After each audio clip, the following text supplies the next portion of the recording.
नमस्कार, बड़ी खबर में हाजिर हैं महाकुंभ की नगरी इलाहाबाद में। यहाँ पर हम संगम के तट पर मौजूद हैं। यहाँ सिर्फ नदियों का संगम ही नहीं, लेकिन अध्यात्म, धर्म, देशों से आए लोगों का संगम भी देखने को मिल रहा है। संगम जो है यहाँ पर अपने आप में इसकी महत्व है ही, और आपको हम दिखा रहे हैं यहाँ पर जो नजारा है। महाकुंभ का दिन चल रहा है। 60 वर्ग किलोमीटर के एरिया में ये पूरा मेला फैला हुआ है। तमाम लोग यहाँ पर आते हैं, सुबह शाम स्नान करते हैं। लेकिन यहाँ पर तट पे हम मौजूद हैं ये जानने के लिए कि जिस तरह से मैंने देशों के संगम की बात की, एक खास पहलू जो यहाँ पर देखने को मिला कि देश विदेश से लोग यहाँ पर आए। अपने देश के तो लोग इसका महत्व समझते हैं, धार्मिक और आध्यात्मिक, लेकिन विदेशी लोगों के लिए भी इसकी बहुत बड़ी मान्यता है। मेरे साथ कुछ खास मेहमान यहाँ पर मौजूद हैं। आइए मैं आपको मिलवाती हूँ। सबसे पहले साध्वी भगवती, ये परमात्म निकेतन ऋषिकेश से यहाँ पर आई हुई हैं। आपको बता दूं, डॉक्टर गिरिजा शंकर शास्त्री जी ये मौजूद हैं हमारे साथ।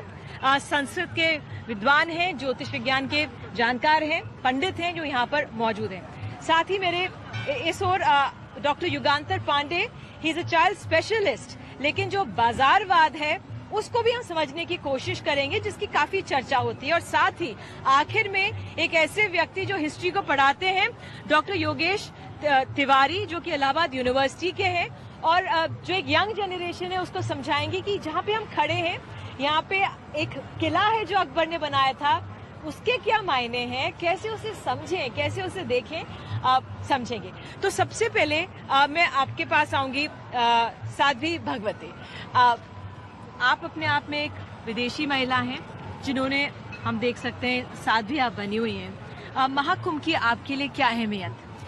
मेरे लिए महाकुंभ में ये सबसे बढ़िया एग्जाम्पल है पूरा भारतीय की संस्कृति जो है, क्योंकि यहाँ पे जितनी व्यवस्था आप बना सकेंगे वो जो लोगों के पास है अपने घर में, इट कैन नॉट कंपेयर। ठीक है, थोड़ा सा कमरा, ठीक है, थोड़ा सा बाथरूम व्यवस्था के लिए, लेकिन सभी लोगों ने अपनी कंफर्ट, अपनी कन्वीनियंस, अपनी लग्जरी जो है छोड़ के यहाँ आए।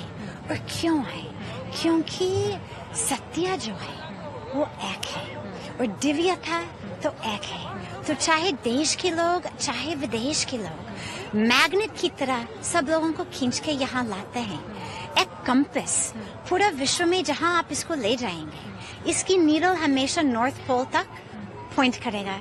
ठीक इसी तरह से जब एक ऐसा स्थान है जिसमें माँ गंगा, माँ यमुना, माँ सरस्वती साथ ही साथ आते हैं, और उनके साथ पूरा भारत साथ ही साथ आते हैं, और सारे संत लोग साथ ही साथ आते हैं, और वो भी उसी इतनी ऑस्पिशियस समय में, तो नेचुरली ठीक जैसे नॉर्थ पोल सारे विश्व की कंपास को अपने पास खींच के लाते हैं, ठीक इसी तरह से यहाँ पे जो दिव्य था, जो सत्य, वो सब लोगों को खींच के यहाँ ले आएंगे। बिल्कुल। शास्त्री जी, क्या खींचता है लोगों को महाकुंभ? कुंभ शब्द अपने आप में बड़ा रहस्यात्मक है। कुंभ के कई अर्थ होते हैं, जिसका एक अर्थ परमात्मा विष्णु भी हुआ करता है, क्योंकि विष्णु सहस्त्रनाम स्तोत्र में कहा गया है, अर्चिस्मान अर्चितो विष्णु। जो विष्णु है वो साक्षात कुंभ भी है। दूसरा, कुंभ का जो अर्थ है वो एक मानव पिंड, तो समस्त ब्रह्मांड मानो एक पिंड में समाया हुआ है। हम कहते हैं यत पिंडे तत् ब्रह्मांडे, जो ब्रह्मांड हो एक पिंड में उतर आता है वही कुंभ बन जाता है। कुंभ हमारे यहाँ धार्मिक पर्वों में कुंभ की पूजा होती है, कलश की पूजा होती है। दूसरा सबसे रहस्यात्मक जो है वो है अमृत। तो अमृत मिलेगा, इसको समझ करके सारे लोग भागे चले आते हैं, चाहे अपने देश के लोग हों या विश्व के किसी कोने के लोग हों। ठीक है शास्त्री जी, मैं यहाँ पे समझना चाह रही थी, ठीक है ये मान्यता है कि अमृत गिरा था। यहाँ पर तिवारी जी, अमृत गिरा था, एक जो हमारा यूथ है वो जानता होगा कि अब तो अमृत मिलेगा नहीं, लेकिन फिर भी लोग खिंचे चले आते हैं। क्या मिलता है यहाँ पर आकर? यहाँ पर अगर आप देखें तो एक संदेश मिलता है। वो संदेश जो इस कुंभ के आयोजन के माध्यम से आज नहीं, सदियों से वह विश्व को, हिंदुस्तान को मिलता चला रहा है। और यहीं पर आप देखें, गंगा, जमुना और सरस्वती जो त्रिवेणी है, जिसका संगम यहाँ होता है, वहीं पर जलालुद्दीन मोहम्मद अकबर ने 16वीं शताब्दी में एक बहुत ही विशालकाय किला बनवाया है। 1574 में आरंभ हुआ और इसको बनवाने में 45 वर्ष लगे। तकरीबन आप समझें कि 4 कुंभ तो इस किले ने देखे, और इस किले ने अगर 4 कुंभ देखे तो उन 4 कुंभों में एक संदेश जो हिंदुस्तान का बादशाह हिंदुस्तान के लोगों को दे रहा था, क्योंकि यहीं पर उस कुंभ के आयोजन के माध्यम से पूरी मानवता यहाँ पर आती थी। तो जो गंगा जमनी तहजीब की हम बात करते हैं, मैं रास्ते में आ रही थी तो विदेश से तो लोग आए हैं, लेकिन अनेक धर्मों के लोग भी यहाँ पर आ रहे हैं। कुछ मुस्लिम परिवार हैं, ग्वालियर से एक परिवार है जो यहाँ पर आया है, स्नान के लिए आया। और जिस तरह से मैं टॉम को कहूंगी, हमारे कैमरा पर्सन, बहुत अंधेरा हो चुका है, लेकिन कुछ देर पहले तक हम वो किला देख सकते थे। शायद अपने दर्शकों को दिखा सकूं, बस आधा किलोमीटर भी नहीं है कि ये किला यहाँ पर आप देख सकते हैं। जो लोग इलाहाबाद नहीं आए उनके लिए हम दिखाना चाहेंगे कि मुझे कहा जा रहा है नहीं दिख रहा, तो हम आप वापस आ सकते हैं, लेकिन वो बहुत ही करीब है। और जिस तरह से प्रोफेसर साहब हमें समझा रहे थे कि किस तरह से यहाँ पर एक किला भी है, हमारा ये संगम का तट भी है, आम जनता भी है, और सदियों से जो ये लगाव है, प्रेम चला रहा है। लेकिन जो कुंभ में जिस तरह से लोग आते हैं, खिंचाव की जो बात है वही हम समझने की कोशिश कर रहे हैं। एक तरफ धर्म आ जाता है, दूसरी तरफ अध्यात्म आ जाता है। धर्म को हम रूढ़िवादी से जोड़ा जाता है। धर्म की हमेशा इस बात में आलोचना की जाती है कि वो रूढ़िवादी में और रिचुअल्स में लोगों को बांध देता है, अध्यात्म नहीं बांधता है। कैसे लोग इससे पार पाएं और कैसे इसके अंतर को समझें? जी, धर्म शब्द धरतीत धर्म, जो धारण करता है वही धर्म है। तो धारण क्या कर रहा है? समस्त ब्रह्मांड को जो धारण कर रहा है वो धर्म है।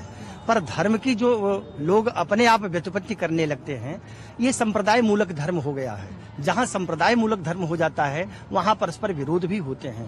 पर धर्म जो है वह हृदय का विषय है, वह आत्मा का विषय है।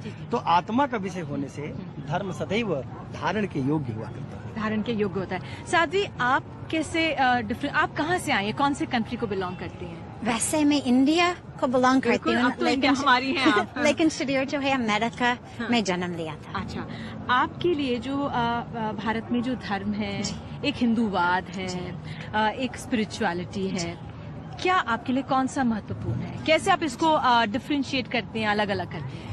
वैसे स्पिरिचुअलिटी का मतलब क्या है? स्पिरिचुअलिटी का मतलब of the spirit, pertaining to the spirit.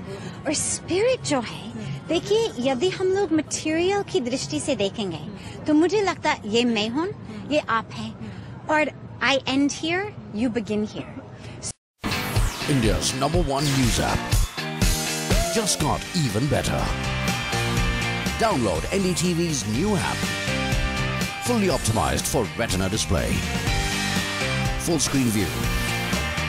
Faster response time. And Sudoku. NDTV's new iPad app. Download now.